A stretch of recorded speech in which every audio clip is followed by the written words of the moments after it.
आहिर सुवर्णकार मंडल की ओर से taste of Maharashtra food festival 2026 का आयोजन करवाया जाने वाला है, जिसके बारे में ज्यादा जानकारी देने के लिए आज पत्रकार परिषद बुलाई गई थी। लगातार दूसरे साल आहिर सुवर्णकार मंडल की ओर से taste of Maharashtra food festival 2026 का आयोजन 10 और 11 जनवरी 2 दिनों के लिए करवाया गया है, जिसके तहत महाराष्ट्र की समृद्ध खाद्य संस्कृति, लोक कला, संगीत और परंपरा को वडोदरा की जनता के सामने पेश किया जाएगा।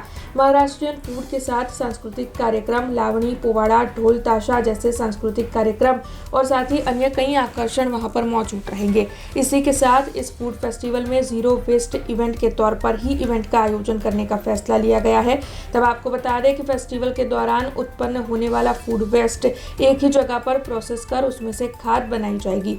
ये केवल फूड फेस्टिवल नहीं है, बल्कि समाज कल्याण और समुदाय विकास के लिए एक महत्वपूर्ण सांस्कृतिक उपक्रम है। तब इस बारे में ज्यादा जानकारी देने के लिए आज पत्रकार परिषद का आयोजन हुआ था, जिसके तहत आहिर सुवर्णकार मंडल की ओर से सभी स्वाद रसिकों को इस फूड फेस्टिवल में आने का न्योता दिया। आहिर सुवर्णकार मंडल वडोदरा द्वारा आ फूड फेस्टिवल आयोजन करવાનો મુખ્ય હેતુ એક તો આપણું જે આજના ફાસ્ટ ફૂડ યુગમાં જે આપણા પદાર્થો ભૂલાઈ ગયેલા છે અને લોકોને ઘણા બીજા સંસ્કૃતિને ખબર નથી કે બીજા સમાજને ખબર નથી કે મહારાષ્ટ્રીયનોમાં શું શું પદાર્થો બની શકે છે અને આજની અમારી જે ઘરગુતી ગૃહિણીઓ છે એ બહુ જ સુંદર રીતે બહુ જ સારી રીતે બધા પદાર્થ બનાવતી હોય છે।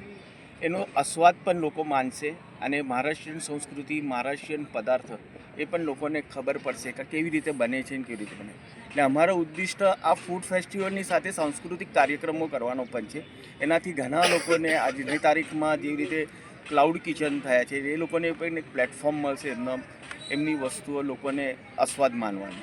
એટલે અમે વડોદરાવાસીઓને વિનંતી કરીએ છીએ કે આ ફૂડ ફેસ્ટિવલમાં તમે આવો પધારો અને અમારા મહારાષ્ટ્રીયન જે પદાર્થો છે એનો આસ્વાદ લઈ લો અને અમારા કાર્યક્રમોમાં અમને સાથ સહકાર આપજો। આહિર સુવર્ણકાર મંડળ વડોદરા દ્વારા ટેસ્ટ ઓફ મહારાષ્ટ્રના નામથી આ ફૂડ ફેસ્ટિવલનું બીજું વર્ષ છે। ગયા વર્ષે જે વડોદરાવાસીઓએ ભવ્ય પ્રતિસાદ આપ્યો એટલે આ વર્ષે અમે વધુ ઉત્સાહ અને વધુ જવાબદારીપૂર્વક આ ફૂડ ફેસ્ટિવલનું આયોજન કરેલ છે।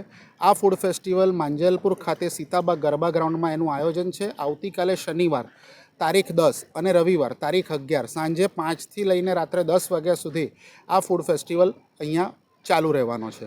આ વખતે ફૂડ ફેસ્ટિવલમાં મરાઠી ક્યુઝિન, મરાઠી વાનગીઓ તો છે જ, પણ એની સાથે સાથે મુખ્ય એટલે મહારાષ્ટ્રથી લોકકલા, મહારાષ્ટ્રીયન લોકકલા, લોકગીત એ પણ અહીંયા રજૂ કરવામાં આવનાર છે, જેવા કે ભારૂડ, લાવણી અને અલગ અલગ બીજા ડાન્સ અને લોકગીતના ફોર્મ અહીંયા રજૂ કરવામાં આવશે। આ ટોટલ 2 દિવસનો આ ફૂડ ફેસ્ટિવલ છે। 2 દિવસ લોક સંગીત અને લોકનૃત્યના પણ કાર્યક્રમો એની જોડે ચાલવાના છે।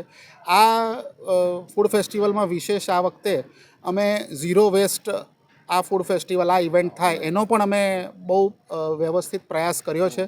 અમે કચરે સે આઝાદી ફાઉન્ડેશન જોડે મળીને અહીંયા જ જે પણ ફૂડ વેસ્ટ આવશે એ ફૂડ વેસ્ટને અહીંયા જ એને રિસાયકલ કરીને એને કમ્પોસ્ટ બનાવીને એમાંથી ખાતર બનાવીને બનાવવામાં આવશે, જેથી અહીંયાથી કોઈ ફૂડ વેસ્ટ ડિસ્પોઝ ઓફ કરવાની જરૂર ના પડે, એવો અમારો એક પ્રયાસ છે। हमसे जुड़े रहने के लिए हमारे YouTube चैनल को सब्सक्राइब करें और नई वीडियो की नोटिफिकेशन के लिए बेल आइकॉन को दबाएं।